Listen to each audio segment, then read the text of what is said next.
program and to join another edition of Working for You. Today we are going to be having a discussion on the observance of World Day for Safety and Health at Work. Every year, the United Nations, on the 28th day of April, observes the World Day for Safety and Health at Work. Extremely important, since a lot of our time is spent at work, in the workplace.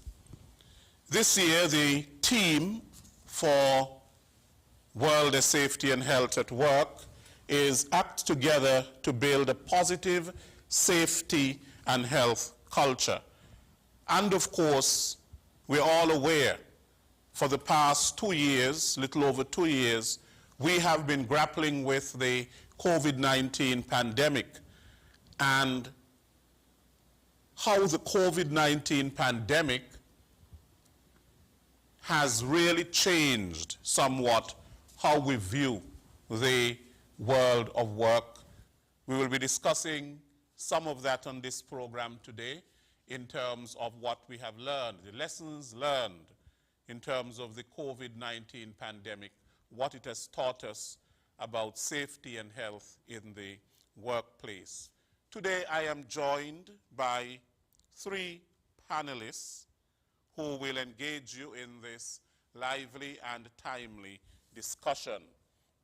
I have on my immediate right Mr. Junique Eddy, and he's the acting unit head for the Occupation Safety and Health and Environment unit at the Department of Labor.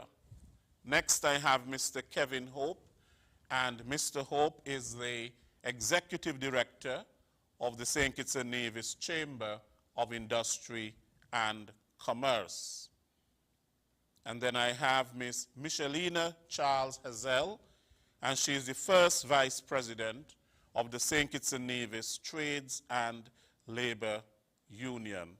A warm welcome to all 3 of you, and it is an honor to have you on this panel this afternoon to discuss this topic. Right, so I'm going to start with Mr. Eddy from the Department of Labor. Mr. Eddy, how is the Department of Labor promoting a safe and healthy culture at work? I want to thank you, Leslie, for having us here on the program, Working for You. I also want to adopt the protocol that has been established. Ms. Michelina Charles Hazel of the St. Kitts and Nevis Trades and Labor Union, the first Vice President. My colleague here, Mr. Kevin Hope, who is the Executive Director of the Chamber of Industry and Commerce. Leslie, that's a very important question, and I'll just give a brief overview of some of the things that we do to basically enhance the social dialogue towards a culture of safety and health. Now, once we're talking about building and maintaining a preventative safety and health culture, this basically entails a culture in which the right to a safe and healthy working environment is respected at all levels, where governments, employers, and workers actively participate in securing a safe and healthy working environment through a system of defined rights, responsibilities, and duties, and where the principle of prevention is accorded the highest priority. At the national level, the government as a whole commits to building and maintaining a preventative safety and health culture, ensuring OSH, occupational safety and health, is considered a priority in the national agenda. Adequate means and resources are allocated to increase general awareness of OSH, knowledge of hazards and risks, and understanding of their prevention and control.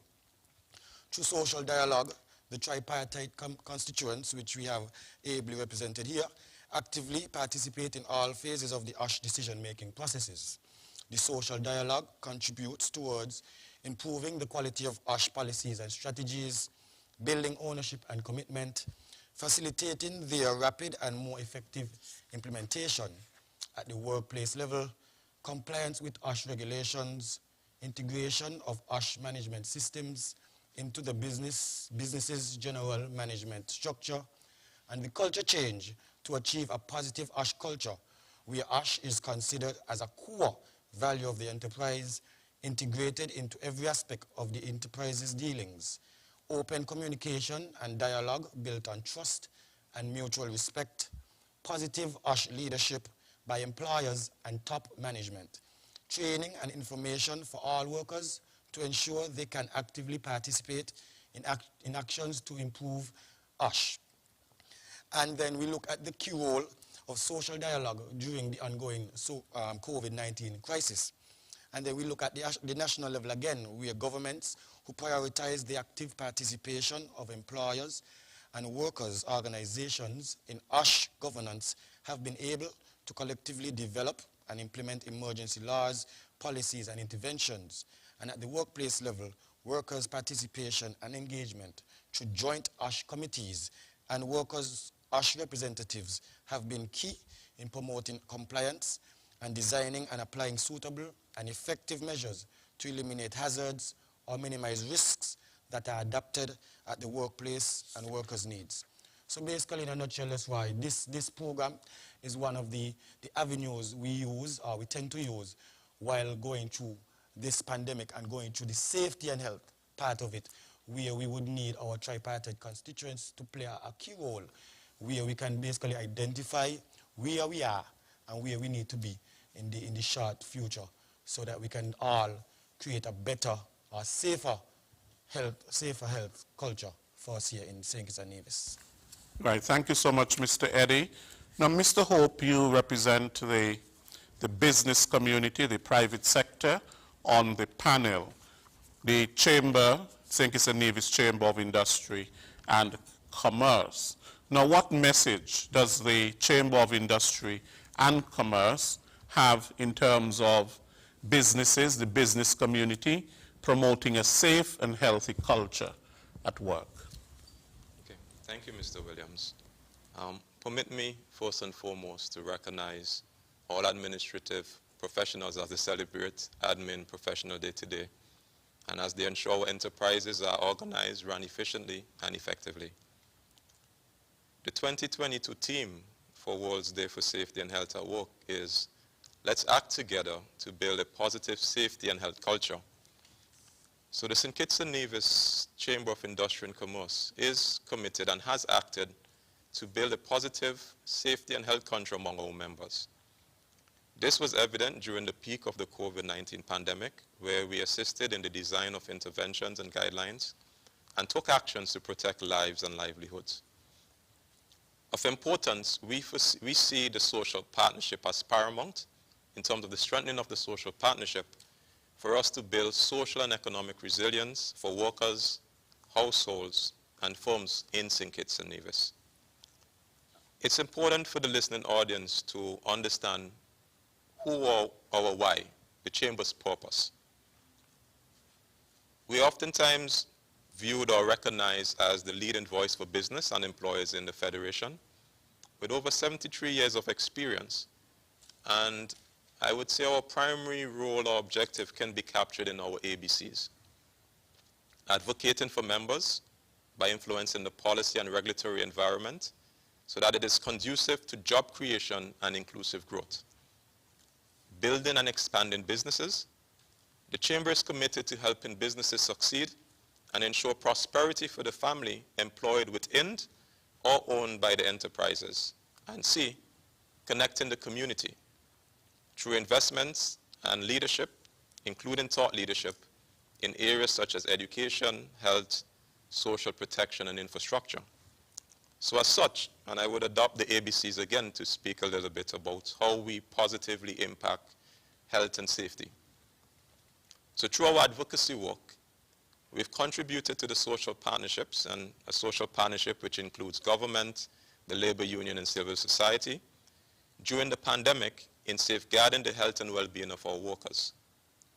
Workers and employers work together in designing COVID-19 mitigation plans, work from home protocols, and also in terms of the advocacy and leadership we provided or supported in ensuring our key sectors such as manufacturing and tourism, also the distributive trade, were able to stay open and continue some buoyancy to ensure we can sustain livelihoods.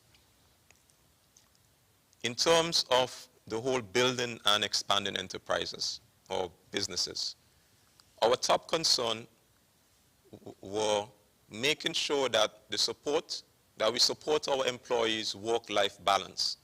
What COVID-19 exposed is the need for us to actually invest more attention and support in terms of mental well-being or mental health, and I'll speak a little bit about that later.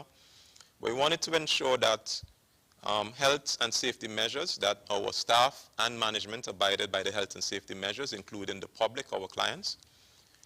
We were able to engage our employees for a number of our professional services enterprise in terms of also virtual office environment. And this is also something for which the whole issue around positive work and safety environment also extends, because now our workplace extends to the home.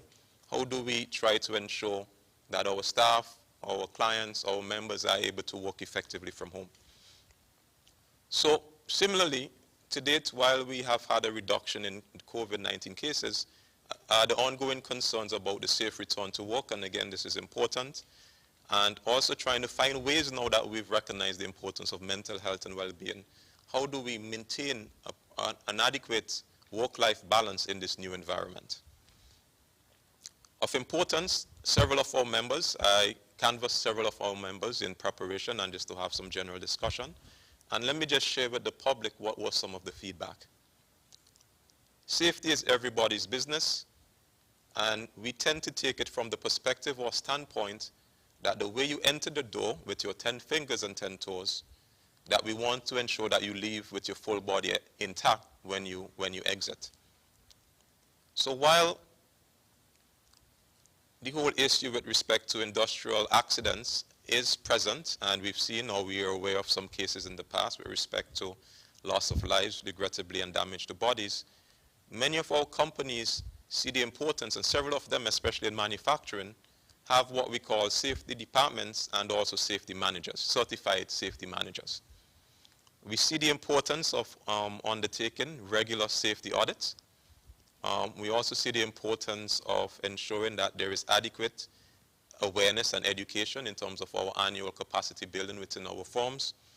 And we have an active manufacturing division within the Chamber of Industry and Commerce that would visit our members, the plants, to educate them on occupational safety and health.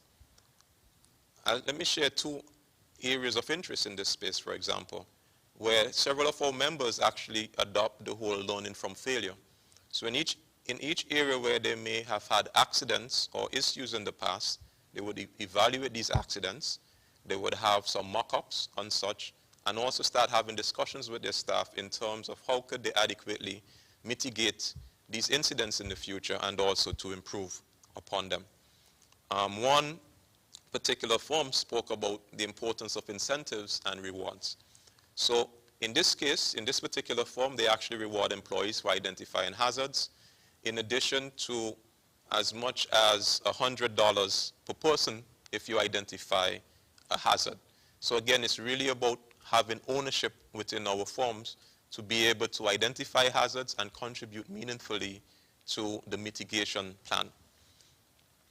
Of importance, and something we are actually promoting more and more of within our membership, is the need post-COVID, at this current stage, to double down on employee engagement and ensure that the moral and level of comfort of our employees is at a high. We recognize the benefits of such high morals, and I'm not sure how many of you may be aware of the phrase an entrepreneur. But this is where workers actually become owners within the workplace and take some form of ownership, and where they recognize and contribute meaningfully to the output and the quality of the output. And in circumstances like this, where there is an increase in employee engagement, we've seen cases where there isn't really such demands around whether employees are working overtime because there's a commitment to delivering. In terms of connecting the community, recently we've been promoting a lot of thought leadership and we are continuing in the month of May, for example, where we want to discuss the whole issue of mental well-being. We recognize that mental well-being is positively correlated with actually increased staff engagement and improvements on the bottom line. So there's some estimates we've shared with some of our members in terms of where as much as 15% of employees within firms internationally are experiencing some sort of mental health issue or challenge. And mental health in this case, as we know, is emotional, psychological, and social well-being. And we recognize that if we could impact mental health or mental well-being in a positive way, we are able to ensure that our employees are able to realize their full potential, they're able to be more productive, work in terms of work through or manage some of the pressures that comes, and even have more positive relationships. And this extends not only within the firm, but within our households and our community. And as such, at the Chamber, we see it as our business, because we're a membership association, that part of our training, part of our engagement of our members is to champion mental well-being for both management and staff, and also to try to impact or take positive actions to build a culture and provide greater support for those who are in need. So in closing, at least in terms of my opening remarks, looking after and valuing the people who are part of our organization is paramount, and we see it at the Chamber as part of our bread and butter. And we hope for the private sector and the wider community, as being part of this dialogue, social partnership dialogue, is that we could aim for more supportive, happy, productive workplaces and households. Thank you very much, Mr. Hope. Now, Michelina, the St. Kitts and Nevis Trades and Labor Union, what role is the St. Kitts and Nevis Trades and Labor Union playing in terms of representing workers' rights with respect to occupational health and safety at work? And how is the union working with government to develop safety measures? And in a nutshell, tell us the purpose of the St. Kitts and Nevis Trades and Labor Union. Hi and good day, St. Kitts and Nevis speaking world. Before I start, please allow me to recognize the president of the St. Kitts and Nevis Trades and Labor Union, Comrade Bridgewater, who has also been a long-standing member of the movement. A high salute to you. On Administrative Day, another high salute to Comrade Precious Mills, our administrative secretary or leader. You do so much work. You are phenomenal. Thank you. To all of the administrative staff in the education sector, thank you for keeping the offices open and running and supporting us. On behalf of the General Executive of the St. Kitts Nevis Labor Trade Union, I bring regards. The Labor Commissioner, thank you for this election. Mr. Chair, to my panel, thank you. It is indeed an opportunity to be here to represent such an able organization. Let me put a disclaimer out there. I am a teacher, so I came with my notes. And the theme for today is let us act together to build a positive safety and health culture. Let's start first with the definition of what is a union, because I think we take for granted an understanding of what something is. And if you do not understand what something is, it is hard to grapple with what should it be doing, how can it benefit me, and how do I relate to this thing in community. So a union is an independent workers' organization that is constituted for the purpose of furthering and defending the interests of workers. So a union is basically an organization that is constructed to defend the interests of workers. And we know the pandemic really rocked the global workforce. workers were out of a job. They were reimagining what a job is. Job security all of a sudden went out of the window. As a teacher, my classroom became virtual for the first time. And I know some teachers were working in the profession for decades, and we had to learn technology because our classrooms now were invisible. We are cultured in a space where brick and mortar and sit down and I am the authority and I'm visible, I can care. My colleagues so ably touched on the issue of mental health of the employee. And one of the things we so ably do in education is that we connect and we care in order to teach. What was happening to the workers who were not able to continue working? How do you justify from the business end telling a worker that, well, the business is closed, so we can't pay you, we are not generating an income? And our membership coming to us with this crisis of sorts. And then we had to address issues of social security. They can't pay you because they were not paying social security. And not paying social security puts the employee at risk because lots of babies were born during COVID. So you're on maternity leave, but there is no revenue coming into your company. So you can't be paid, but you're on maternity leave. And so the union has been in constant social dialogue about the importance of paying social security. Small businesses, I know there is a struggle to adequately take care of your staff. And when we talk about promoting positive, safe, and healthy work environment, taking care of their finances is very important to the continuation of the individual and the family life, as well as encouraging the entrepreneur, that is the business owner, to pay their social security because it offers a safety net in crisis. I think the global workforce has, at least not in my lifetime, has experienced something as strange and different and traumatic and as invisible as COVID. So as we continue to learn from surprises or failures, that is something that the union has been creating advocacy for in dialogue with factory workers and generally just small companies. The importance of paying your social security for your employees and for yourself because it provides financial securities in times of crisis.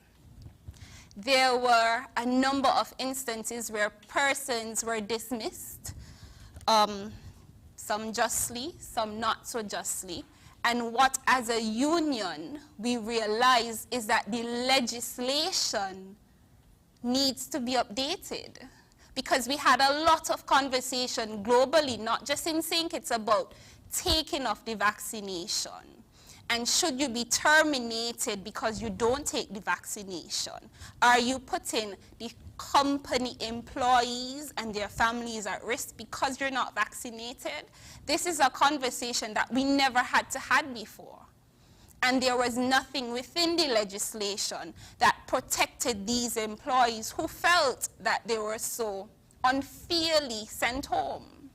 And so as an organization that defends and protects workers' rights, we are now having this conversation with our legal team and with the government about creating legislation that protects the workers under almost all circumstances. Of course, this is a circumstance that we did not see coming.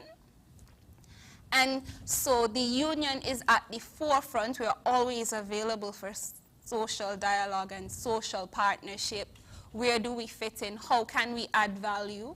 We have a long-standing relationship with our industrial workers, those ladies that are working at the factory and are adding so much value to the economy of St. Kitts and Nevis. We are constantly negotiating and enforcing remuneration I'm not sure how much persons are aware that a number of our factories have closed recently, and some are in the process of closing. And so the union is at the forefront of negotiating proper severance pay. That is something we have to deal with every day. When these factory closes, we ensure that these women are paid properly, paid fairly, and that they're able to have some sort of skill training and development to transfer or to transition into different work areas. And that's basically how we have been negotiating, collaborating, and working together during the pandemic. Just a small synopsis of the incredible work of the union so far. Right, thank you very much, Michelina, for your presentation. Now, we have touched a lot on what we are doing, what the Chamber is doing, what the Department of Labor is doing. We're going to look a little bit more at that. But I want us to look at the why. So why is it important to voice concerns around safety and health at work? I heard the coming out of what you're saying, the whole need for social dialogue, which is very important. And in order to have social dialogue, it simply means that you should have a sort of a occupational safety and health management system. You know, you want to speak to people at the national level, at the workplace level, the employee and worker cooperation, and so on, and other partners, just as we have the Chamber of Industry and Commerce here, and the St. Kitts and Nevis Trades and Labor Union. So, Mr. Eddy, tell me, why is it important to the Department of Labor to voice concerns around safety and health at work? Thank you, Leslie. Again, I think this question comes about, as you would have indicated, the word of social dialogue. And let me start by basically addressing what is social dialogue, what does it address. So it looks at social dialogue refers to all types of negotiation and consultation, or simply the exchange of information between among representatives of governments, employers and workers on issues of common interest relating to economic and social policies. Social dialogue may be informal or institutionalized and often includes both. It takes place at different levels, international, national, regional, local, and as Leslie would have indicated, at the workplace as well. It involves the social partners, my colleague here from the Chamber, and also my other colleague from the St. Kitts and Nevis Trades and Labor Union. It involves all of us in different economic sectors, within a single sector, or in a single company or group of companies. The various forms of social dialogue may address the tripartite process, where this is the government, which involves the Ministry of Labor and or other ministries concerned, as an official party to the dialogue, a tripartite plus process, where this deals with issues beyond the world of work, with actors representing specific concerns and interests of the civil society, bipartite relations between labor and management or employers and workers organizations, collective bargaining, where consisting of all the negotiations which take place between an employer, a group of employers, or one or more employers' organizations on the one hand, and one or more workers' organizations on the other. For A, determining working conditions and terms of employment, and or B, regulating relations between employers and workers, and C, regulating relations between employers of the organizations and the workers' organization or workers' organization. And then we look at the workplace cooperation. We are ranging from information sharing to consultation or joint decision making.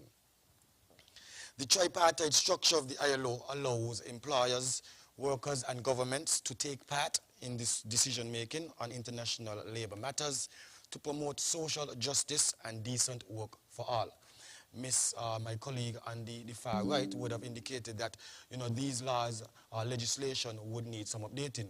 However, we see that in every aspect of what discussions every fraction would tend to look at the best possible outcome for their specific fraction. And I think throughout this consultation between the tripartite partners, this is where everyone will try to meet at somewhat of a level ground, where if the worker representative is looking for something, the employer representative is looking for something as well. The government now acts as a mediatory personnel. We are not on anybody's side. However, we are still looking at meeting the aspects of both, or even three of us, the tripartite level, where it doesn't just serve to get one person's aspect out of it. We try to please everyone, and I think that's one of the reasons why certain laws or legislation get the different opinions from the different fractions of the side. Which side you're on, it depends on which side you're on. You might feel like this law or this legislation pleases the employer. Another fraction might say, hey, this specific law or legislation pleases the employee. So I think it's good, it's great for us to understand that a law might not be fair to all fractions, but it's just about meeting in the middle ground, which would then allow everyone to at least prosper and not feel as if they're being unfairly treated or unfairly dealt with regarding the world of work. Mr. Hope, you mentioned, of course, in your presentation, a number of areas. You spoke about mental health. You spoke about avoiding accidents on the job and injuries and so on. Now, you are here in the capacity as the executive director of the Chamber of Industry and Commerce, the business community, the private sector.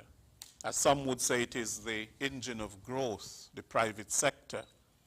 Now, why is it so important for businesses, enterprises, to develop a preventative approach in terms of accidents and injuries at work?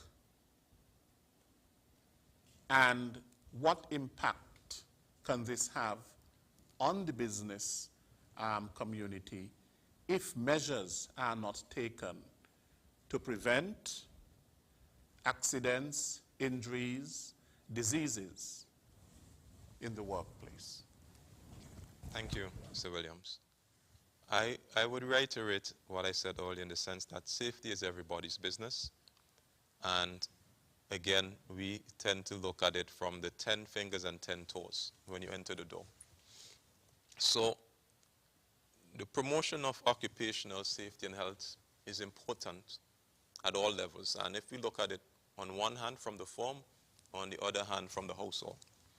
So with respect to the firm, accidents and injuries, or just total negligence on our part, if that's the case, can result in it affects our bottom line. So if we look at it in terms of lost productivity, in cases where, again, injury may affect person's ability to perform their task.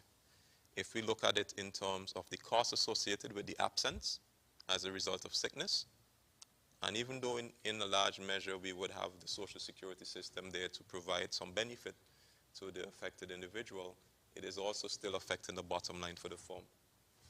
And equally, the cost of staff turnover, because failure, I mean, God forbid, if someone died or they're injured in terms of bodily harm or damage, it's going to be difficult for that person to actually sustain him or herself.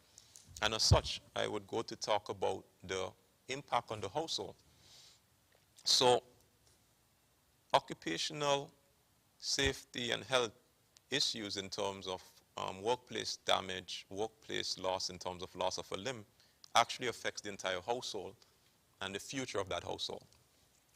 If we talk about the ability that it's going to have on your ability to continue earning or generating income, if we talk about your emotional well-being or state of mind, especially where you feel you're unable to provide for your family, we saw incidents of that during the loss of income during the COVID-19 pandemic.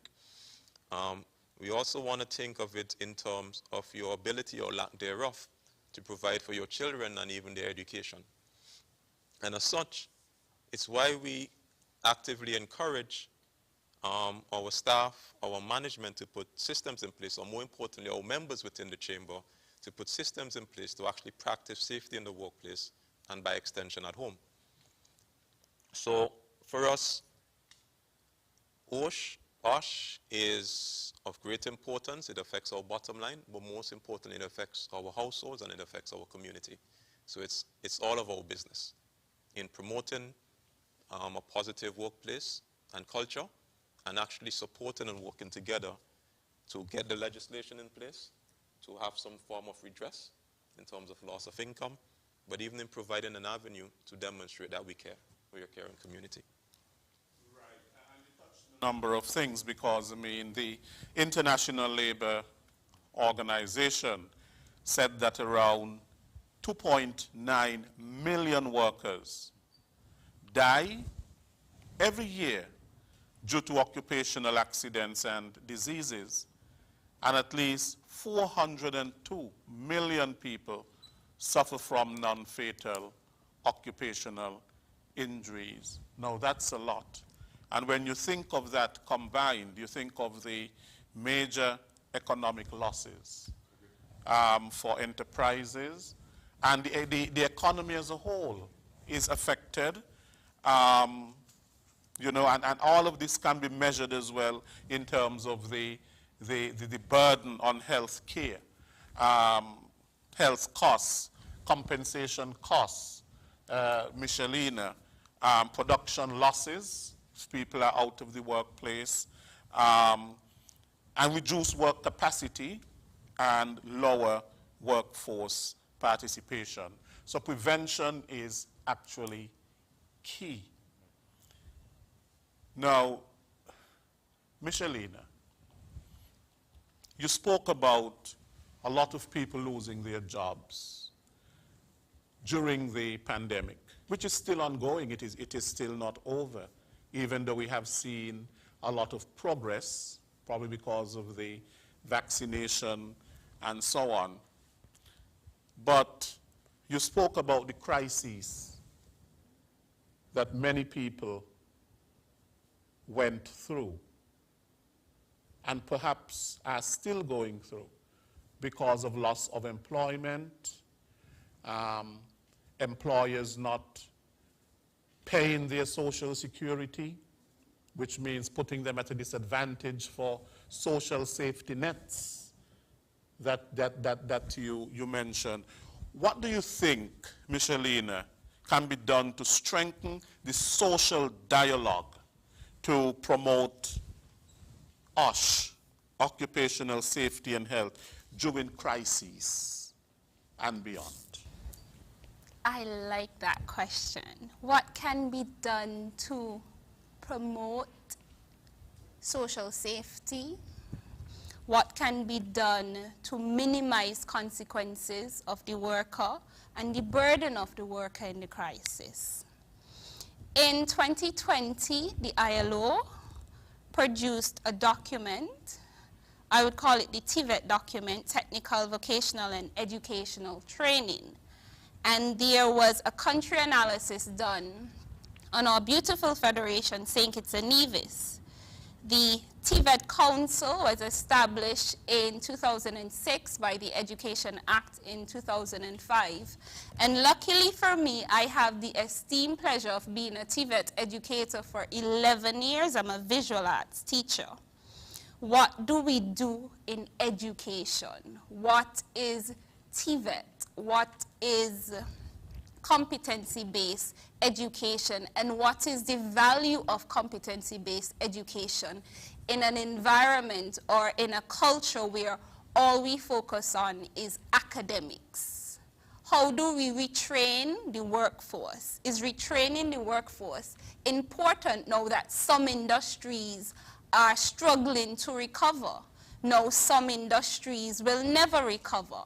No, some industries require hybridization and change.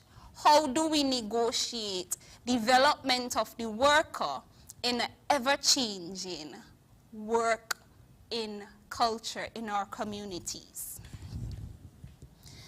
The country analysis of St. Kitts and Nevis from the ILO was not pretty. It was not pretty. When I read the things CARICOM report had to say about St. Kitts, I was like, I understand, and it is honest, because in order for the worker to be adequately prepared from a skill-based approach, the teacher needs to be adequately prepared, because I am carrying out the instruction. Kudos to the Ministry of Education. I am certain they did a number of weeks, months of training for TVET teachers in some specific areas, and this was to adequately equip those persons who would be on the front line, the TVET trainers, to train the children. Why is this important? In order for things like compliance to occur, my business partner over here, representing the chambers, competency must be in place for compliance to function. I was teaching this morning, and I had to sit down because I'm trying to teach the skill, but my children are missing basic skills like reading and writing. And how do you expect them to decode information, and decode simply means reading, to comply with the OSH regulations on the work site if they cannot read? So they have a skill certificate, but they cannot read. They are good construction workers, but they cannot read the safety manual or the operation manual to keep them safe. And so it is very important that in planning, developing, and implementation, we reconsider what and who are thought leaders who are adequately prepared and informed to contribute in projects development and workforce planning. Where are my teachers on these boards? Where are my educators? I am sure when you look into the skilled profession, and I can tell you because I know them, they're my children. When I look at organizations such as SCELEC or the police force or the nursing, they would have come to my classroom. And so I understand and I know firsthand the deficiencies. In order for compliance to occur, competency must first be in place. We cannot have adherence to things like OSH. We cannot have adherence to things like social safety and dialogue if our workers are not first adequately prepared. And I think that is a thing that we need to address. We need to address education and continuous education for the workforce, because when a child gets a TVET certificate, they would have the opportunity to be academically inclined and skilled. So let's say, for example, we have lots of entrepreneurs coming out. This generation is very different and very independent. So you would have the business student, the A+ business student, deciding, I want to go and plait hair. I want to go and do nails. I could not tell my mother I want to go and do nails. She would say, that is not what bright girls do. You get a nice job. I went to study art, creative arts, TVET, and my mother had a very hard time with it because I was a bright child. So I needed to do what bright and professional people do. How do we marry academic and skill training so that we can equip our workers, our children, to transition, to pivot, and adequately provide and defend for themselves? We need to renegotiate who are the adequate stakeholders in worker development, work design, and community development. We need educators in every sector, just like how Four Seasons have nurses, the Marriott have nurses assigned. You need proper planning, training, and development in order for us to make sense in the workforce. You cannot have compliance without competency. And it is important for the union because we have a lot of stereotype of workers. And we don't see the teacher in the development space and in the work organization space because we have a culture that say that is not the teacher's place. You must go and teach the nation's children, and that is the confinement of your competency, and that is the confinement of your jobs. But we know police officers, we know skeleton workers, we know cable workers, we know factory workers, we know Marriott workers, teachers, even ourselves. There are gaps. There are educational and learning and competency gaps that prohibits, as my good friend from the worker says, it limits the bottom line. If you don't have adequate, skilled, competent workers, it is going to affect the work product, it is going to cost you more in error, it is going to cost you more in redundancy. So it is very important when we push in the OSH agenda, we push it with an education agenda. Yes. Because it cannot be functional. Compliance cannot be functional without competency. Right. Michelina, you said quite a mouthful, which leads me into my next round of questions. That have to do with, of course, we spoke about the collaborative approach, the social dialogue that needs to take place. Let us move now. You were speaking a lot in terms of education, building awareness, competency, increasing capacity. We need to talk about a regulatory framework, Mr. Eddie, at the workplace level, the employer and the worker cooperation, because that is very important for effective OSH management, extremely effective. So let's get into some practical things. What is really being done by the Department of Labor to help the workforce, workplaces, to understand the importance of a positive safety and health culture, and in terms of the implementation, what sort of a compliance framework is in place? What standards are you looking for in terms of the workplace in promoting this health and safety, the culture? Could you speak to some of that practically? Thank you again, Mr. Williams. I think this is a perfect opportunity to just state what the mandate of the government in this regard, the Department of Labor has in regards to labor inspections or labor officers who carry out inspections. And I take us to the St. Christopher Nevis chapter 18.18 Labor Act. Basically, this is the framework that we use at one of our conveniences when we do labor inspections in the workforce. And I go straight to chapter 10, which speaks to the appointment of inspectors. And it says, the Governor General, acting on the recommendation of the Public Service Commission, may appoint such inspectors under whatever title he or she may from time to time fix, as he or she may think necessary to assist the Labor Commissioner in the execution of this act. I go on to chapter 11, duties of the inspector. The duties of the inspector shall be A, to investigate and report whether the laws in force concerning conditions of employment and the protection of workers in their occupations are duly applied, to give technical information and advice whenever necessary to employers and workers as to the most effective means of complying with existing laws, as Michelina would have touched on. C, to indicate in his or her inspection reports difficulties or abuses not specifically covered by existing laws. And in this aspect, we look at the ILO recommendations, where it basically says that where there is a lapse in a legislation, a local legislation, the ILO recommendations would then take precedent. D, to visit and inspect places where workers are employed and to institute inquiries for the purpose of performing his or her duties as set out in paragraphs A, B, C.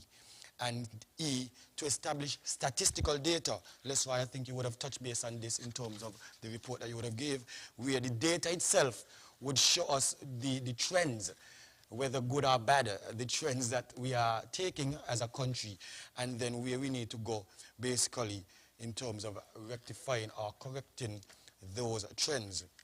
I move on to part 12, powers of the inspector, where it says an inspector may, at any working hour of the day or night, without previous notice, enter and inspect any estate, factory, boiling house, curing house, workshop, workroom, foundry, printing office, shop, store, counting house, warehouse, dock, wharf, or other place where he or she has reasonable cause to believe that workers are employed.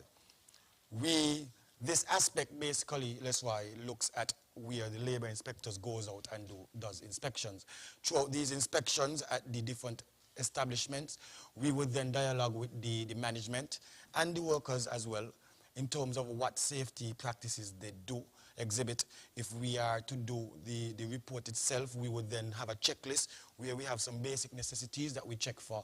Some small basic things like wet floor signs. We often ask persons, how many wet floor signs would you need? This is basically dependent upon how big your organization is. Can one wet floor sign actively basically say, well, this area is wet, can down there be wet at the same time if you only have one wet floor sign? So simple things like that. We check for the proper ventilation of the area. We check for your PPEs, which is your personal protective equipment. Are you wearing your equipment correctly? Are you using them correctly? Are you actively trained? Michelina would have touched on that again when it comes to competency. Are you using them? Do persons understand why they should use these protective gears when carrying out their jobs? I think one of the issues in our culture, our society, is that persons tend to feel like at the job they are supposed to be comfortable. Now, how comfortable can you be carrying out a duty when the duty insists you being properly covered in all the necessary PPEs that would protect you, the worker, in doing this job or this duty?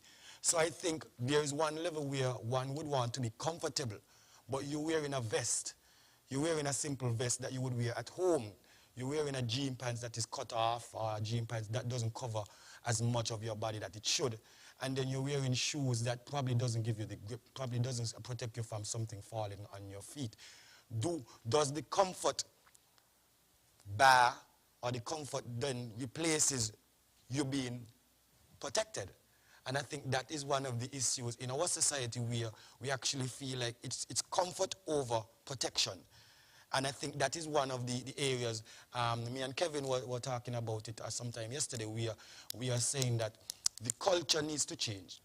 And I think that is ably assisted by the theme for this year's World Day for Safety and Health, where we need to get the culture change regarding safety and health. I think we at the department has a few initiatives that we have tried or we will continue to try to implement regarding awareness campaigns. We have tried going out into the high school levels, even the CFBC levels, where we're trying to get persons before they come into the world of work to be aware of ASH, be aware of why is it important to be safe on the job. I think most persons would come and they would only find out on the job about safety and health. And I think Michelina, being a teacher, she would understand, or she would have touched on that point where if you are not understanding, if you can't do the basic reading and writing and understanding of the practices or the processes, you won't carry it out correctly. You would simply just go through the motion.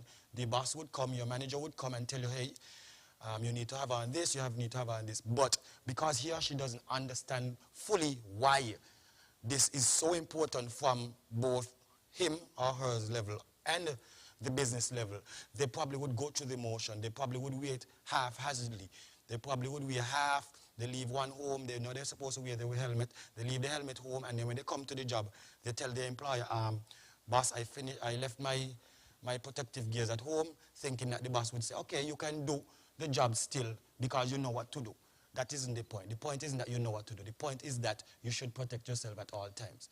because then you're looking at something happens and then the manager or the company has to then take some level of accountability because they would have allowed you to do that without having the proper gears. So I think that's why the awareness campaigns, the educational campaigns that Michelina would have brought up, I think that would have to be more touched upon, more brought about in our society if we are to see any kind of change in terms of social health. Mr. Hope, you touched on this in your presentation in terms of the rights and the responsibilities of both workers and management in the workplace, because while on one hand that workers have rights, to be protected, it is important that management protects workers, those who are in charge, entrepreneurs and so on, that they protect their workers from injuries and diseases and all of that sort of thing. But at the very same time, what responsibilities do the worker have? Because rights and responsibilities go together. And it is important, yes, for the worker to know that they have certain rights, but at the very same time, they also have responsibilities. Thank you. Interesting question. And let me start from saying that the responsibility, or more so the measure of a man or a measure of a woman, is how we take care of our household. And as such, when we go out to earn income or to generate income, because we have a responsibility to provide, the means and the livelihood, provide for the livelihood of our children, it means therefore, if we have that as our why, our reason for being, when we enter the place of work, we would take due care. We would seek to adhere to the guidelines and principles, recognizing that these guidelines and principles aren't meant to make you miserable, for fatigue, but it's actually for your own protection. And that's why we at the Chamber, we have a responsibility of ensuring that within our membership that we promote a lot of positive employee engagement. Don't underestimate the value of just simply organizing a simple walk with the staff, probably today being Admin Professional Day, where we show our appreciation for our administrative professionals, having a meal, playing some dominoes, or even for those who are more sporting inclined, to go out and play a little T20 cricket, right? And you find, as I said, from increased employee engagement, from showing that we care, we are now more of a caring society, more of a caring enterprise, you find there now become ownership. I know a number of my counterparts in manufacturing, for example, prior to the school reopening, they give out a number of vouchers, they do a number of packages for their staff to give to their, so each member of my staff is now is a family, and by extension their kids is an extended family. Yeah? I know during cases where we may have illness in a number of our members, they would go and they would show due care, they would provide support. So in instances where we may have failures or shortcoming in the legislative framework, by caring, strengthen numbers, we're able to provide that sort of support to help stem the tide. And I mean, one of the lessons we should really recognize that we're learning as a result of this COVID-19 pandemic is the need for us to return to basic. Right, we need to go to the phone lines, and we want to hear what you have to say, your contribution to this topic on a positive safety and health culture that we must develop within the workplace. So I look forward to your calling in and contributing to the discussion that we are having here today. The numbers to call are 466-2666, 466-2666, 662-8674, 662-8674, 767-4765, 767-4765, and the overseas number is 1-239-645-4500. That is 1-239-645-4500.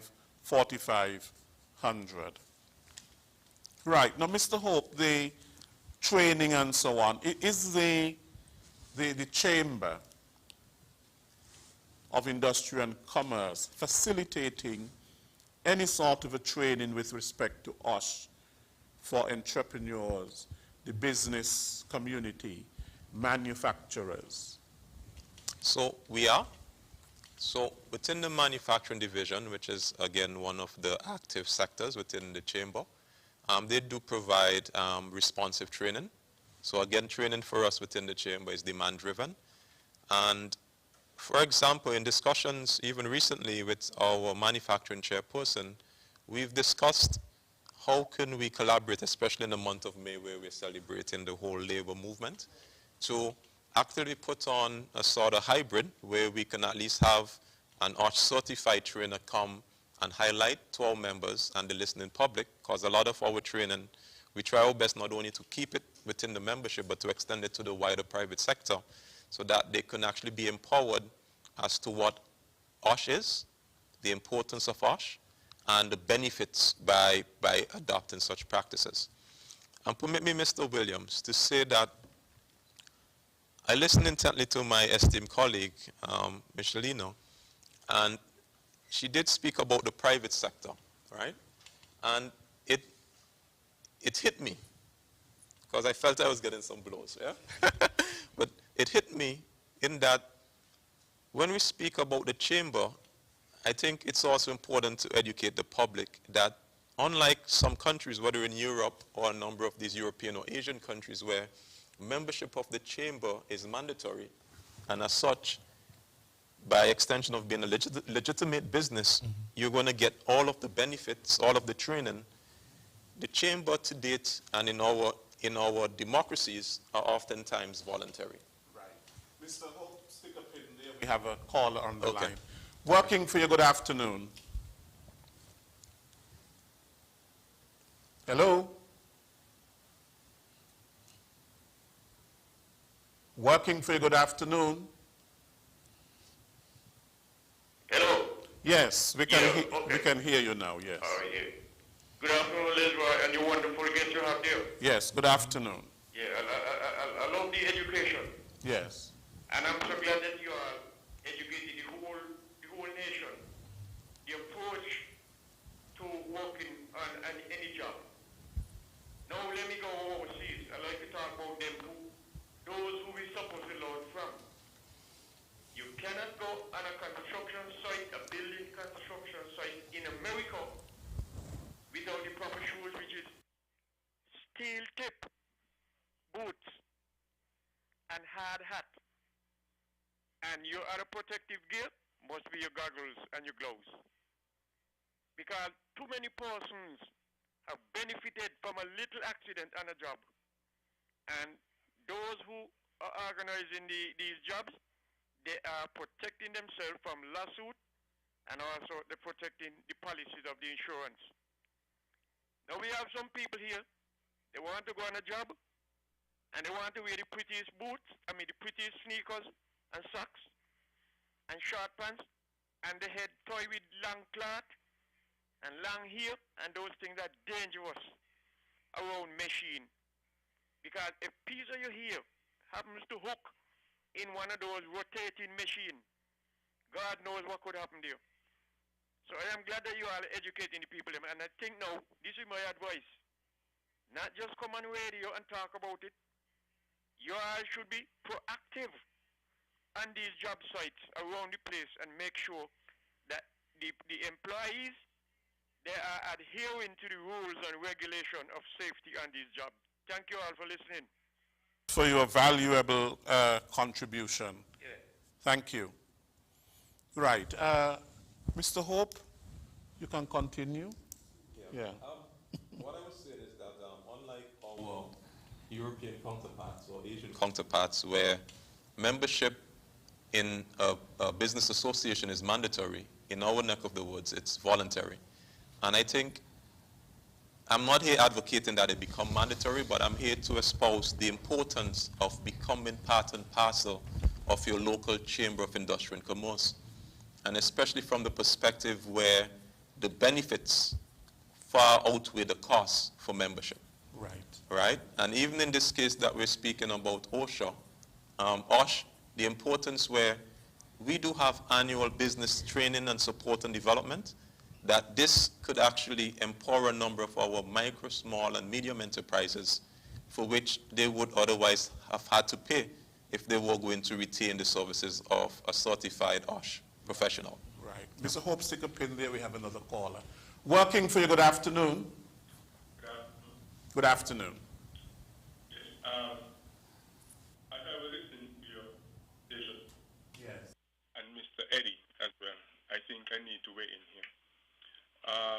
First of all, safety in the workplace is everyone's business. It's not only the management, or it's not only laid at the employee's feet, but everyone's business. Now, it is important that each and every organization in this federation understand the importance of safety, where once an individual is damaged on the job, it affects the workplace, it affects the family, and by extension, the community. So this part must be at the forefront of the operation of any organization, the importance of safety. Now, I want to move quickly to, I think I heard a presentation by Mr. Eddie, that's what his name is, when he spoke about comfort in the workplace.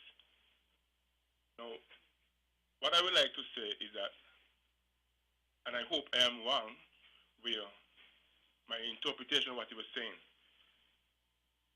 but I believe that every employee must have some level of comfort in the workplace.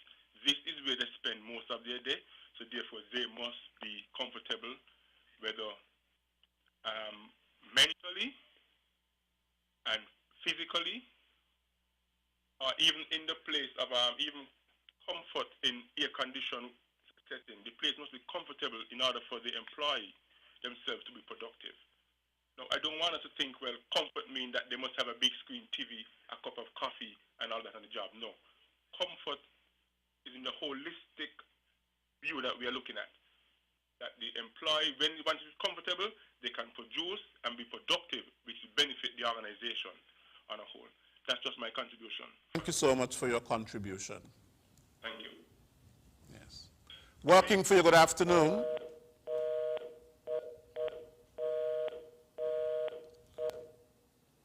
We seem to have lost that caller, but caller, you can call back. Right. In terms of the rights and responsibilities, sometimes you look at it in terms of a sort of a vertical approach. So management to employee. But at the very same time, it can be a horizontal approach as well. And so therefore, workers are looking out for the best interest of each other. Right? And so therefore, I remember once working in a particular department, and you know, there was something, I don't know what it was, some insect or something, it's an enclosed department. And somebody got to use BOP in the department. It's an enclosed department, and so therefore everybody is in there. By your action, you're affecting everybody within the department. So therefore, worker and worker must look out for each other and their best interest. If you see that, you know, somebody is doing something that is detrimental to their own health, the environment, and so on, then you can have some sort of a peer-to-peer advice that is being given. Yes, Michelina. On behalf of the union, I am specifically highlighting sectors of workers that are not necessarily mentioned. That's why I'm talking about the teachers and the importance of the teacher in the workspace. I'm also a teacher, so I have a natural bias for how awesome we are. One of the things in preparation for being on this panel I looked at is the care economy, and my colleagues so ably talk about the importance of care to cut costs and the importance of care to carry us in community where our social safety nets and finances might be inadequate. And so the care economy consists of paid and unpaid labor services that support caregiving. Caregiving is an industry, it's an act, it is a magic trick that happens around us every single day. But these workers hardly ever get any light. And so worker developing worker, sector developing sector, I think there is a need in every instances for us to have a collaborative approach in order to benefit from the whole product. And in terms of care, I know the social services led by Ms. Scarborough and her higher management and her team, they provide amazing elderly care services. And in looking at the care economy, care in the community generally falls on the woman and the girl. I was recently taking care of my grandmother, but I have an extremely demanding job as a teacher where I'm required to care to teach. So I have a full-time table, I have a grandmother to take care of before and after work. And I think it is important for us to voice and make visible, to redistribute the burden placed on the woman just by her very gender and position in the family. We need to have sectors such as social welfare coming into different organizations, chamber, education, construction, factory, where they impart the necessary information to develop the employees who are family members with the skills and make them aware of the resources available to do the work of care. Because child care, elderly care, community care is happening, it's real, it's burdensome, and because the healthcare system and the formal structures and economies of care are sometimes not enough, now we have an expanding private care economy. So we have a lot of nursing homes and mobile care agencies popping up, and we need them for support, but is it possible that they are providing a standard of care that is adequate to the needs of their clients? Because, again, you know, I became the primary caregiver of an elder. I did not have these skills, and I had to search within my community to see who is offering these skills, and I found that the nursing section of the CFBC, led by Dr. Bradshaw, you have nurses in there like Nurse Marshall, Nurse Mills, who are providing nursing education, sector, marine sector, developing human beings, and other sector to redistribute work labor to offshed burden in order that the woman has fair access, proper equipment, and knowledge to show up at work. I think the woman at work, in terms of OSH, in terms of mental health, in terms of the unfair work distribution from home, from professionalism, from society, from church, must also be addressed. Because what we are expected to do from professional, from community, is heavy, but it is also invisible. And we need to start having social dialogue about that invisible workload, redistribute it, allow the society to take on some of the workload, and protect women with families at work, and reward women who are working professionals, yet caring for elders, caring for children who are differently abled at home. Yes, Michelina, and I think that coming out of what you're saying leads me to something else. And that is health. We're speaking about health. I know that a lot has been about the COVID-19. And health in the workplace is extremely important. Mental health. And an environment that does not lead to unnecessary stress. An environment where there is no discrimination, whether that discrimination is gender discrimination, political discrimination, racial discrimination, an environment that is free of harassment, whether it is sexual harassment, political harassment, whatever it is or so on, those things do not lead to a healthy work environment. And so therefore, we should also be trying to eradicate those things so that people can be more productive in the workplace and healthier mentally, emotionally, psychologically. Because we can talk about all the hardware and the hard gear, the hats and the shoes and so on, and the gloves and the masks that you must wear, and the hand sanitizer and all that sort of a thing. But sometimes there's a lot of things that need sanitizing in the workplace, really. You know, if we're to have a healthy workplace, because without mental health, really, there is really no health. Right? Working for you, good afternoon. We seem to have lost that caller. Now, I want us to spend some time in terms of what we have learned from the COVID-19 pandemic thus far in enhancing social dialogue towards a culture of safety and health at work. Let me hear you, Mr. Hope. What have we learned from the COVID-19 pandemic thus far, because the pandemic is not over, in enhancing social dialogue towards a culture of safety and health at work? I think we're still learning. I think there is still a lot to learn, and for us to exercise humility and be humble, to know that there is so much knowledge gaps.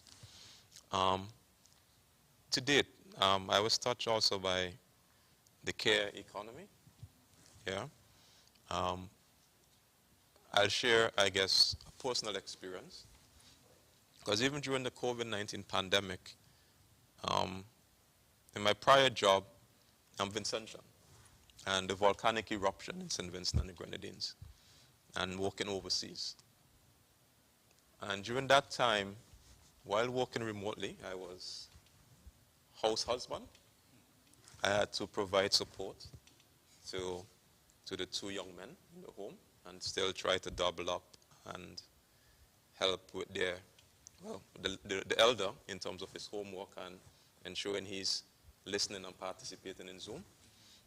And while I am mindful that I may not, in some cases, represent the average or stereotypical household, it allowed me to exercise greater humility and respect for that invisible burden, as you would call it.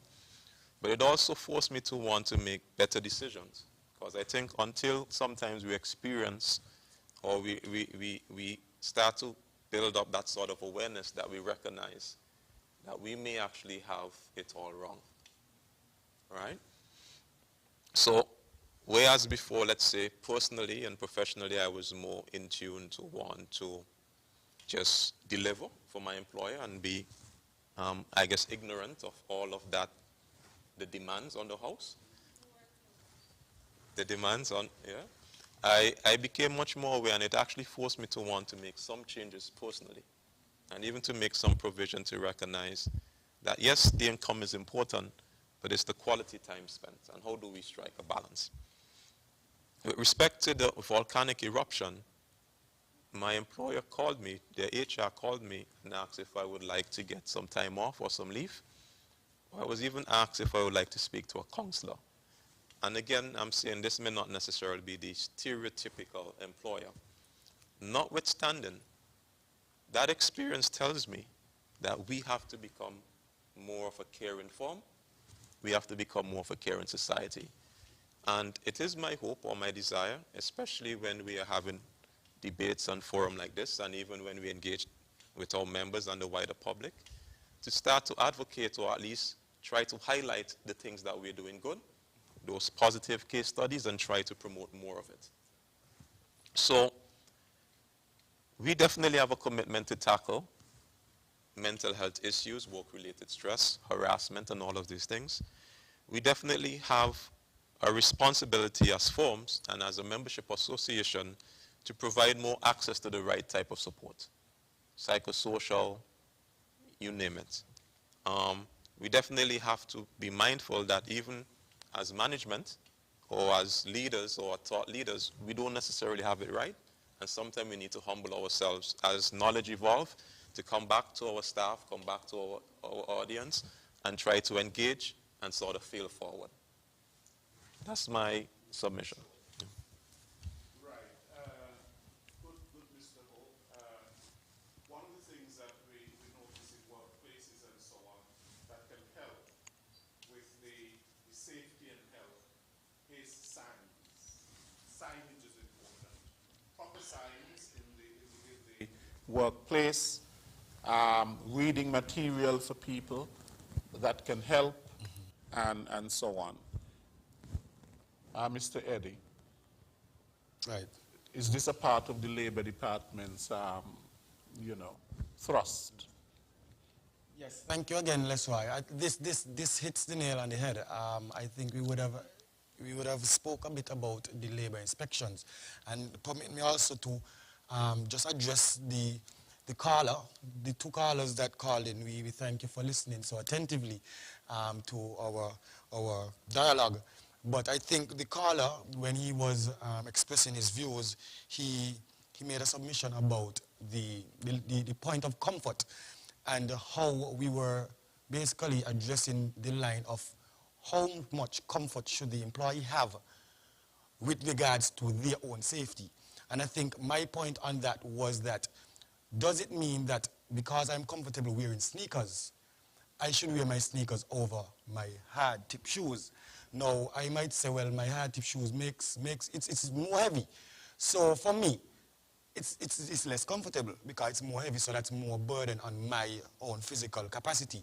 But then that's what I was addressing in terms of, yeah, your own safety is not just about you being comfortable, but it's about protecting yourself. So I just wanted that caller to understand that angle, but I also thank him for listening so attentively. Now to you, Leslie, in regards to the signage. As I would have indicated during our inspections, we tend to look for these same things. Signages are one of the areas that we pay special attention to.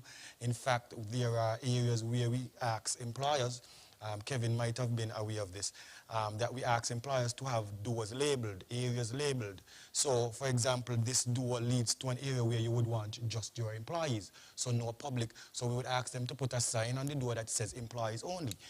No entrance beyond this point if you're not authorized. So things like this upon different work areas. We have the construction site, which the callers seem to have a very specific agendas for. We have areas on the construction site that you must wear your goggles apart when you're coming into this area. You must wear your, with Michelina would have brought up Skelec. We are aware that there are some great noises up there, and you would expect that the workers up there we have certain points that you must wear your earplugs so that you protect your own well-being in terms of your hearing and your ears. So yes, proper signage is a part of our inspections, and we do that in every inspection that we do. Right. Michelina, I have, before we go, we're basically out of time, but you mentioned something very important in terms of not everyone is able to read. And so therefore it is very important, because sometimes, you have a lot of products and there are safety instructions on them. Mm-hmm. You have to read the safety instructions, manual, what to do and what not to do. Right, Let it not go on your skin. And if it does, and do not inhale, do not ingest, mm-hmm. and all that sort of a thing. And, even the use of equipment, how to use equipment is actually important, the proper use of equipment. Because if you don't know how to use the equipment, it can end up hurting you, injuring you. So the following of safety instructions, the following of how to use equipment properly, these things are very important to prevent injuries and even death and illness. So education becomes paramount in an OSHA agenda. You cannot have compliance without competency. I'm looking at him and I'm like, signage, if you cannot read, if you cannot decode, you cannot comply. It might say dangerous, but your employee, the employer cannot read, so they cannot interpret, they cannot prevent the danger. And not just general competency and literacy, but we also need to look at accessibility and differentability. Right now in the high school that I work, we have a blind student, and so signage needs to be very three-dimensional and accessible. How do I talk to my child who is blind? I must describe myself and be aware that in order for her to relate to me as an African-American, Kittian, mid-30s young woman, she must have an appreciation for her teacher that I would take for granted that those who are seeing have obviously. Yes, and very good point. And even in the workplace, how workplaces are, we have to be mindful of people with disabilities and things like that. I mean, are there ramps? Are there lifts at the workplace? Are there bathrooms and so on with, you know, that are properly outfitted for people with disabilities and so on? These are some of the things that we have to take into consideration in terms of safety and health at the workplace. And in that way, we are more inclusive of all, right? We are out of time, so I'm going to give you at least a minute to each of you to wrap up. I would have liked to touch on Michelina with some of the compensation and all of that, but I suppose that's for another time. Yes. Mr. Eddie. Yes, that's why once again I would like to thank you for allowing us to come on this program and have this dialogue. I think most of the time, Kevin would have said it yesterday. We had a small briefing yesterday, and Kevin would have said, where do we go from here? Is it just this dialogue? Is it just this program? And then everyone goes back to their own corner, and we wait until another year where we could come back again and discuss it. And I think this is where it comes back down to the culture change, where we have to keep having these dialogues, keep having these forums. And as Michelina keeps touching on, the education is so important. It's different fractions that you have to educate. It's just not the managers, just not the worker. Coming out of school, having persons from a young age, tender age, understanding what safety is, so that when they get older, even before they get older, they could ask their father, ask their aunt, ask their uncle, if they are following certain safety standards, if they are understanding what safety is, before they go out into the world of work. So that's why, thanks again. Just permit me to just advertise. We have, in the celebration of this year's World Day for Safety and Health, we have one more activity that we would use tomorrow, the 28th, which is the actual day which we celebrate World Day for Safety and Health. We are asking the general public if they want to visit the Department of Labor. They would see one or two exciting activities. We have a little fair. So parents, teachers, if you are not that busy, you can maybe you bring your class just to see one of the things that we have on display at the Department of Labor.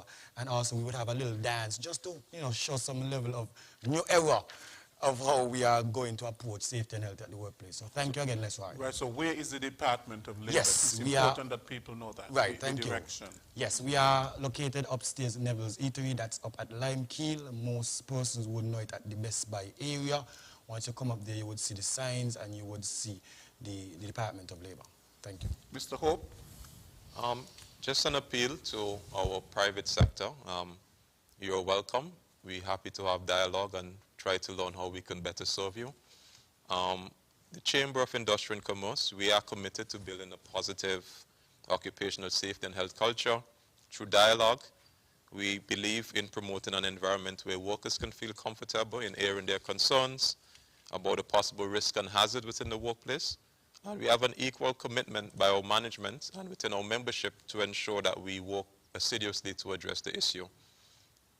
We believe firmly in providing support, a happy and productive workplace, and by extension, household. So thank you. Right, thank you. Michelina. Let me reiterate the theme for this panel. Let us act together to build a positive safety and health culture. What I want us to leave here with is the importance of together. And so I'm making an appeal for all workers to join the St. Kitts Nevis Trades and Labor Union.